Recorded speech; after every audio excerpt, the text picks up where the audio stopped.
దేవుని పరిశుద్ధ నామమున మీ అందరికీ వందనాలండి. నా పేరు పాస్టర్ సుధాకర్. మరి గత 20 సంవత్సరాల క్రితము నేను ఒక అన్య కుటుంబంలో జీవించిన వ్యక్తిగా ఉండేవాడిని. మా నాన్న పేరు జంగయ్య గారు, మా అమ్మగారు లక్ష్మమ్మ గారు. వారికి 3 కుమారులు, 1 కుమార్తె. అందులో మా అక్క పెద్ద ఆమె సుజాత, ఆమె పేరు. రెండవదిగా నా పేరు సుధాకర్. మూడవదిగా నాకు 2 తమ్ముళ్ళు, సురేష్ మరియు నరేష్. మేము 4 మా అమ్మ మా నాన్నకు సంతానముగా ఉన్నాము. మేము యేసు ప్రభుని అంగీకరించక ముందుకు మా జీవితం లోకానుసారంగా ఉండేది. అందులో ముఖ్యముగా మేము ఒక కుల దేవుని కూడా కొలిచే వాళ్ళము. అది శివుని భక్తులుగా మేము ఉండేవారమే. అందులో ప్రతిరోజు మా నాన్న ప్రతి శుక్రవారము సోమవారము ఉపవాసాలుండి శివునికి ఎంతగానో నిష్టముగా పూజలు చేస్తూ ఉండేవారు. నేను ప్రతి గురువారము దిల్సుఖ్ నగర్లో సాయిబాబా గుడికి వెళ్ళేవాడిని. నా లోకానుసారంగా విగ్రహారాధన కూడా నేను చాలా చేసేవాడిని. అందరిలాగానే కొన్ని పుణ్యక్షేత్రాలకు కూడా వెళ్ళిన వాడిని. శ్రీశైలము, తిరుపతి ఇలా స్నేహితులతో వెళ్ళి అనేక విధాలుగా గడిపిన వ్యక్తిని. అంతేకాకుండా మేముంటున్న ప్రాంతంలో వినాయక చవితి అయినప్పుడు అందులో నేను దాంట్లో కూడా నేను కొంత డబ్బులు వేసి నా ఉద్యోగంలో నాకు వచ్చిన కష్టార్జితంలో నుంచి ఆ అమౌంట్ వేసి కూడా విగ్రహాలను పెట్టి ఆ ప్రాంతంలో 9 రోజులు రకరకాలుగా లోకానుసారమైన ఎంజాయ్మెంట్లు ఎలా చేశారో ఆ విధంగా చేసేవాడిని. అనేక విధాలుగా డ్యాన్సులు ఆడుతూ గణేశుల యొక్క పూజలో సహకరిస్తూ అనేకమైన రకాలుగా నేను విగ్రహారాధన చేస్తూ నిష్టంగా బ్రతుకుతున్న సమయంలో నేను చదువుతున్న రోజులలో 5వ తరగతి చదివినప్పుడు మా తల్లిదండ్రులు గవర్నమెంట్ ఉద్యోగస్తులు. వారికి గవర్నమెంట్ ఉద్యోగం అన్నట్లే కానీ వారికి వచ్చే శాలరీ అంతా అప్పులతో అప్పుల బాధలతో ఉండేది. మేము చిన్న ప్రాయం అందే మా అమ్మకు యాక్సిడెంట్ అయినప్పుడు ఆమె హ్యాండిక్యాప్గా ఉండి పెద్ద ఆపరేషన్ ద్వారా ఆమె చేతు కాళ్ళు పడిపోవడం జరిగింది. కానీ ప్రజెంట్ ఆమె నార్మల్గా నడవగలదు. ఆమెకు వంటలు ఇవేమీ చేయడం రాదు, ఇంట్లో పనులు చేయడం రాదు. అందు నిమిత్తమై మా అమ్మ వారి యొక్క సిస్టర్ని మా ఇంట్లో పెట్టి వారిని చదివిస్తూ అలా ఉండేది. కానీ మా ఇంట్లో ఆర్థికమైన సమస్యలు భయంకరంగా ఉండేది. అటువంటి సమయంలో మా తల్లిదండ్రులు మాకు చదివించలేని పరిస్థితిలో ఉన్నప్పుడు మమ్మల్ని ఒక హాస్టల్లో జాయిన్ చేసి చదివించాలని ఆర్థికమైన ఇబ్బందులతో ఉంటున్నప్పుడు, అప్పుల బాధలు ఉంటున్నప్పుడు వీరిని మేము చదివించలేకపోతున్నాము అని చెప్పి ఒక క్రిస్టియన్ స్కూల్లో మమ్మల్ని జాయిన్ చేశారండి. ఆ క్రిస్టియన్ స్కూల్లో వెళ్ళినప్పుడు నేను ప్రతిరోజు గుడికి వెళ్ళేవాడిని. ప్రతిసారి వారంలో 2 సార్లు పూజలు చేసేవాడిని. ఇలా భక్తిగా ఉండేవాడిని. ఇదేంది ఇక్కడ వచ్చి ఏమీ చేయలేని పరిస్థితి.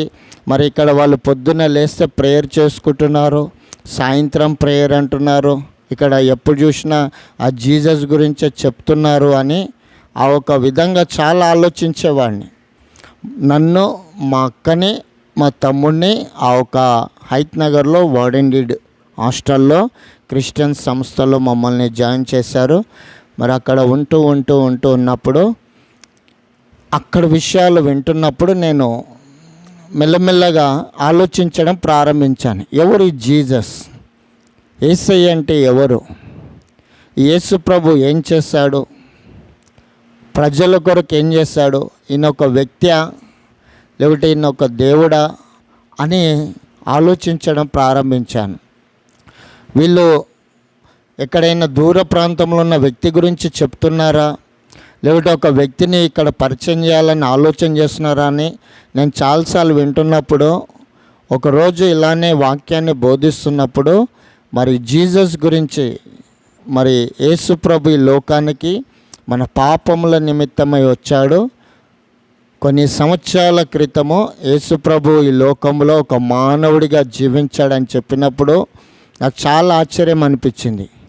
ఇంతవరకు ఇటువంటి మాట నేను ఎప్పుడు వినలేదే, ఎవరు ఇలా మన కొరకు ప్రాణం పెట్టారని నేను ఎప్పుడు వినలేదే అని చాలా ఆశ్చర్యపోయాను. మరి ఇంటర్ వరకు నా ఒక జీవితం కొనసాగించబడ్డది.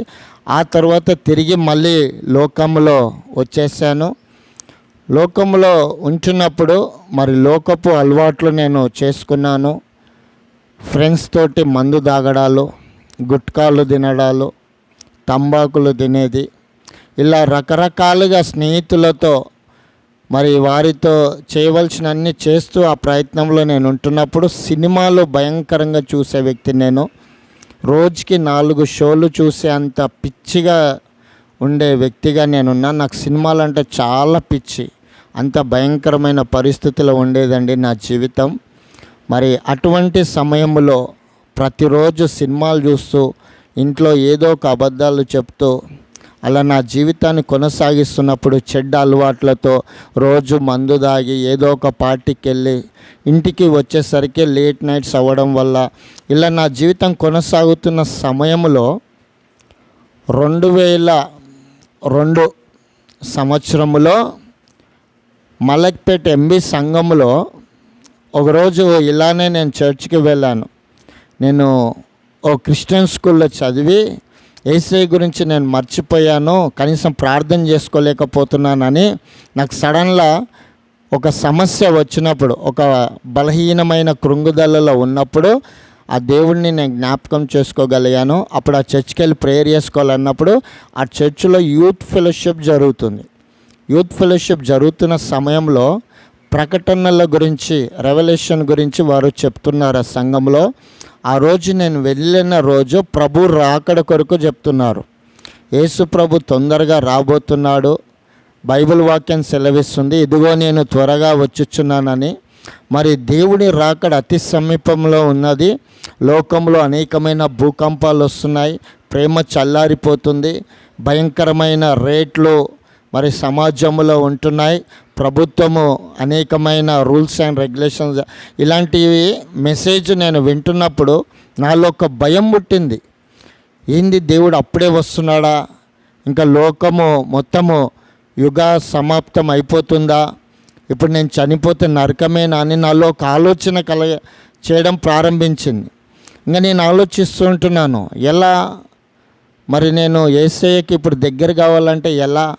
ఈ క్షణమందు నేను ప్రార్థన చేసుకుంటే పరలోక రాజ్యాన్ని చేరగలుగుతానా? ఏ రోజు ఎప్పుడు వస్తాడో తెలియదు అంటున్నారు. మరి నేను ప్రార్థన చేసుకుంటే పరలోక రాజ్యాన్ని చేరగలనా అని ఇలా ఆలోచిస్తున్నప్పుడు వెంటనే నేను బైబిల్ చదువుతూ ప్రారంభించాను.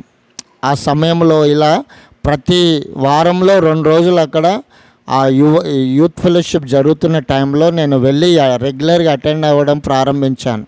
ఆ రెవల్యూషన్లో దేవుని రాకడకు ముందు ఏమేం జరుగుతాయి, ఒక్కొక్క మరి ఆ జీవ గ్రంథంలో మరి వాక్యాలు సెలవిచ్చిన ప్రకారంగా ఎలా నెరవేర్చబడుతున్నాయో ఆ అన్ని విషయాలు వింటున్నప్పుడు నాలో దేవుని పట్ల ఒక భయం కలిగింది.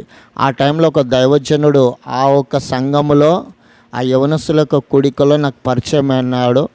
మరి ఆ దైవజనులు పాస్టర్ యేసుదాస్ గారు, వారితో మాట్లాడుతున్నప్పుడు మరి నేను ట్రైనింగ్ చేశాను, మరి ఇప్పుడు నేను ఎక్కడ పరిచర్య చేయట్లేను, కాబట్టి మీ ఇంట్లో వారానికి ఒకసారి ప్రేయర్కి వస్తాను మీ ఇంటికి అంటే, తప్పకుండా రండయ్య గారు అని నేను వారిని ప్రేమతో ఆహ్వానించడం జరిగింది. వారు మొదటిసారి వచ్చి మా ఇంట్లో ప్రార్థన జరిగినప్పుడు మా తల్లిదండ్రులు చాలా భయంకరమైన పరిస్థితులు ఉండే. మా నాన్న స్మోకింగ్ చేస్తాడండి, చాలా భయంకరంగా చైన్ స్మోకర్ అనొచ్చు చెప్పాలంటే. మా తల్లిదండ్రులు మందు పాత్రలు కూడా వారు తాగుతారు, డ్రింకింగ్ చేస్తారు వాళ్ళు. మా తల్లిదండ్రులు విగ్రహారాధికులు, వాళ్ళు కళ్ళు తాగడాలు ఇటువంటివి చేస్తారు.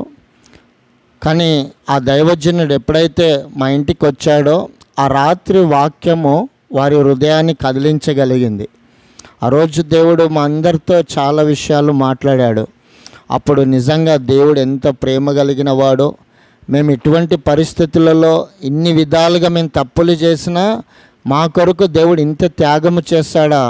మా కొరకు ఇంతగా ప్రాణం పెట్టాడా అని మా తల్లిదండ్రులు ఒక్కొక్క ప్రశ్న అడుగుతున్నప్పుడు నాకు చాలా సంతోషం అనిపించింది. కానీ నేను బైబిల్ ఎప్పుడు చదివేటోని కాదు, పొద్దున్న లేచి ప్రార్థన అస్సలు చేసేవాని కాదు. అలా దైవజనుడు వారానికి ఒకసారి మా ఇంటికి వచ్చి వాక్యం చెప్పేవాడు. మా కుటుంబం మెల్లమెల్లగా దేవుని గురించి తెలుసుకోవడం ప్రారంభించింది. మా తల్లిదండ్రులు మెల్లమెల్లగా యేసయ్య గురించి వింటున్నారు. ప్రార్థన చేస్తుంటుంటే ఒక్కొక్క సమస్య మా ఇంట్లో తీరుతుంది. దేవుడు కృప చూపుతున్నాడు మా ఇంట్లో. కొన్ని అప్పులుంటే అప్పుల బాధల నుంచి విడిపించడము, నాకు ఉద్యోగం రావడము, మా అక్క వివాహము కావడము, మరి మా తమ్ముళ్ళు మేము ఆత్మీయంగా దేవుని పరిచర్యలో పాలు పొందడం, ఇలా దేవుడు మాట్లాడుతూ ఉన్నప్పుడు, కానీ నేను ఎన్నడూ ఆత్మీయంగా ఇంకా స్థిరపడలేదు దేవునిలో. లోకానుసారంగా అటు దైవికంగా ఉంటూ సేవకుని వెంబడించేది. నా అలవాట్లు ఏవి కూడా ఇంకా నేను సంపూర్ణంగా విడిచిపెట్టలేదు. అయినప్పటికీ దేవుని భయంతో ఉంటున్నాను, కానీ నేను సంపూర్ణంగా ఆ అలవాట్లు కానీ ఏవి విడిచిపెట్టడానికి ప్రయాసపడేటోని కాదు. అది విడిచిపెట్టడము అది అంత సులువైన విషయం కాదని నేను చాలా బలహీనంగా అందులో నేను అడిక్ట్ అయిపోయి ఉన్నాను. అటువంటి టైంలో మరి మా తల్లిదండ్రులు మరి ఇంట్లో నా పెద్ద కుమారుడికి పెళ్లి చేయాలా అన్నప్పుడు మరి నాకు వివాహం చేశారు. మిర్యాలగూడ ప్రాంతం నుంచి మరి మా మిస్సెస్ని నాకు వివాహం చేశారు. తను పెంతెకోస్తు సంఘం నుంచి మరి ఎంతో పరిశుద్ధాత్మతో నింపబడి మంచి ప్రార్థన పరురాల్ని దేవుడు నా కుటుంబానికి నడిపించాడు. నిజంగా మరి తను నా లైఫ్లో అంటే నా టర్నింగ్ పాయింట్ అనుకోవచ్చు దేవుని కృపను బట్టి. మరి తను నన్ను పెళ్లి చేసుకున్న తర్వాత కూడా నేనేవి విడిచిపెట్టలే. కానీ ఆమె దైవ భక్తురాలు, నేను లోకానుసరమైన వ్యక్తిని అన్నట్లుగా నాకు నేను చాటుగా దాచుకొని నాకున్న అలవాట్లు నేను తినేవాడిని. ఎందుకంటే ఈరోజు యవ్వనస్తులు ఒక మంచి వ్యక్తి కావాలని ఆశపడతారు, కానీ ఎటువంటి అలవాట్లు ఉన్న వాళ్ళని చేసుకోవాలని ఇష్టపడరు. అటువంటిది మరి నాకు దేవుడు, నేను ఇట్లాంటి వ్యక్తిని అయినప్పటికీ కూడా ఇంత చక్కని భార్యను దేవుడిచ్చాడు. ఆమె ప్రతిరోజు నన్ను కూర్చోబెట్టి బైబిల్ వాక్యం తీసి చదివించేది. ప్రతి వాక్యం స్పష్టంగా నాకు చెప్పించేది, ప్రార్థన చేసేది. అలా కొన్ని నెలలు, సంవత్సరాలు చేశామండి. ఆ విధంగా నాకు బైబిల్ ఉన్న స్టోరేజ్ తెలుసు. నేను 15 సంవత్సరాలు ఒక క్రిస్టియన్ సంస్థలో చదువుకున్నా ఏ రోజు బైబిల్ నేను చదవలేకపోయానో. చర్చికి వెళ్ళినా కూడా వాక్యాన్ని ఎన్నడూ నేను స్థిరంగా వినలేదు. అసలు దావీదు అంటే ఎవరో, సమూయేలు అంటే ఎవరో కూడా నాకు సరిగ్గా తెలిసేది కాదు. ఎప్పుడైతే మరి మా ఒక భార్య మరి నాకు మరి జతపరిచాడో దేవుడు, ఆ క్షణం నుండి మా ప్రార్థన జీవితం, కుటుంబ ప్రార్థన నన్ను ఒక ఆత్మీయత స్థితికి నడిపించగలిగింది. తను రోజు చేసే ప్రార్థన, రోజు ఒక అధ్యాయం ద్వారా నాకు వివరించే వివరణ నా హృదయాన్ని కదిలించగలిగింది. బైబిల్లో ఇన్ని సత్యాలు ఉన్నాయా, ఇంతమంది భక్తుల యొక్క జీవితాలు ఉన్నాయా, ఇంతమంది దేవుని కొరకు సమర్పణ కలిగి ఉన్నారా, ఎటువంటి పరిచర్య వారు చేశారా, ఎటువంటి సువార్త వీరు ప్రకటించారా, మరి నా జీవితం ఏంది ఇలా ఉంది, నేనెందుకు ఇంకా ఇలా ఉన్నానని నేను చాలా ఆలోచించి మరి దైవ సేవకునితో ఎక్కడ ప్రార్థన ఉంటే అక్కడ వెళ్తున్నానో. రోజు కుటుంబంలో మా భార్య నన్ను ప్రతిరోజు వాక్యం ఎలా చదవాలనో కూడా నేర్పించేదండి. వాస్తవానికి నాకు తెలుగు చదవడమే రాదు, నాకు నత్తి నోరులాగా ఉండేది. అటువంటిది దేవుని కృపను బట్టి, ఎందుకంటే ఈ గుట్కాలు ఇవన్నీ తినడం ద్వారా నా నోరులో వచ్చే మాట స్పష్టంగా ఉండేది కాదు. అటువంటి పరిస్థితిలో దేవుడు ఆయన కృప ద్వారా నన్ను ఎన్నుకొని మరి నేను వివాహము ఒక 5 months ముందే నేను బ్యాప్టిజం తీసుకున్నాను ఎంబీ సంఘంలో నుండి. మరి అలా దేవుడు నన్ను రక్షణలోనికి నడిపించుకొని నాకు చక్కని భార్యనిచ్చి ఆమె ద్వారా క్రీస్తులోనికి సంపూర్ణంగా నడిపించుకోవడానికి దేవుడు కృప చూపించాడు. ఇంకా ఆ క్షణమందు బైబిల్ ఉన్న సత్యాలు, భక్తుల గురించి నేను విని నా హృదయానికి మరి దేవునికి ఇవ్వడానికి నేను ఇష్టపడ్డాను. అలా నాలో ఉన్న బలహీనమైన అలవాట్లన్నీ నేను సంపూర్ణంగా విడిచిపెట్టి నిష్టంగా సమర్పణ చేసుకున్నాను. కానీ ఎప్పుడైతే సమర్పించుకున్నానో నాకు చాలా ఛాలెంజింగ్స్ వచ్చినాయి. అంటే ఎవరెవరైతే నేను అలవాట్లో ఉన్నప్పుడు నా డబ్బులు ఖర్చు పెట్టుకుంటూ నేను వాళ్ళకి అన్నీ తాగడం కానీ తినడం కానీ ఇటువంటివి చేశానో అప్పుడు ఎవరు వచ్చి నాకు తినిపియలే తాగిపియలే. నేను ఎప్పుడైతే అన్నీ సంపూర్ణంగా విడిచిపెట్టానో అప్పుడు నాతోటి ఉన్న స్నేహితులే నువ్వు రారా, తిందురా, తాగుదాము, ఇలా చేద్దాం, అటు వెళ్దాం, ఇటు వెళ్దాం, మేము పెట్టుకుంటాం, మేము ఖర్చు పెడతాం అని ఎంతోమంది శోధించారండి. ఏంది ప్రభువా, నాకు అలవాటు ఉన్నప్పుడు ఎవరు ఇటువంటి ప్రేమ చూపించలేదు.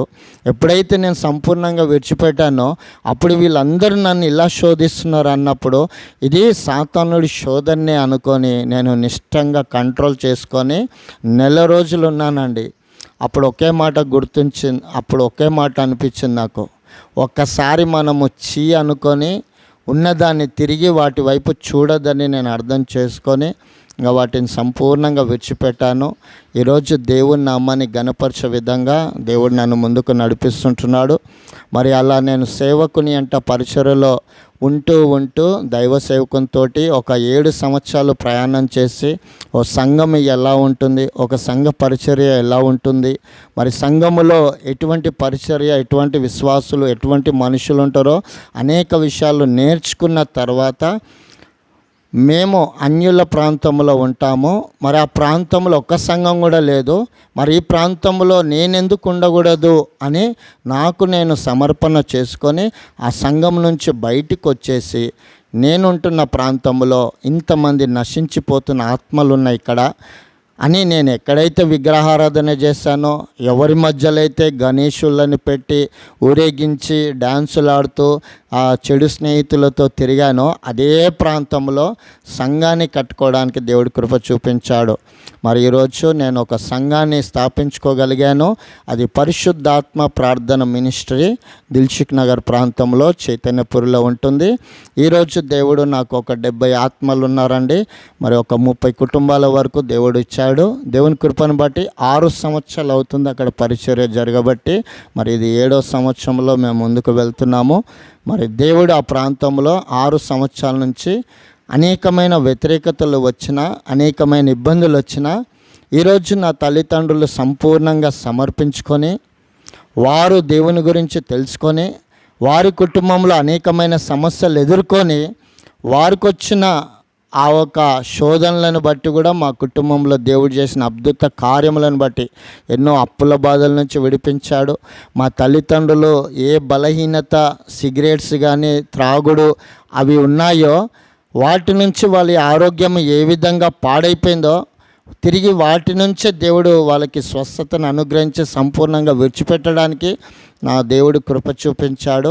ఈరోజు సంపూర్ణంగా వారు దేవుని సన్నిధికి వచ్చి అక్కడ నిష్టముగా మరి ఒక నాకు సహకరిస్తూ పరిచర్యలో ఏకీభవిస్తూ నా తోటి సహోదరుడు మా తమ్ముడు కూడా నాకు ఎంతగానో సహకరిస్తూ మరి మంచి విశ్వాసులు, ప్రేమ కలిగిన విశ్వాసులను కూడా దేవుడు నాకు అనుగ్రహిస్తూ అటువంటి అన్యుల మధ్యలో పరిచర్య చేయడానికి దేవుడు కృప చూపిస్తూ ఇంతవరకు సంఘాన్ని అభివృద్ధి పరుస్తూ అనేకమైన కార్యక్రమాలు, సువార్త కూడికలు, గృహ కూడికలు జరిపించడానికి దేవుడు కృప చూపిస్తూ ఈరోజు వరకు చక్కగా వాడుకుంటున్న విధానాన్ని బట్టి దేవునికి మహిమ కలుగును గాక.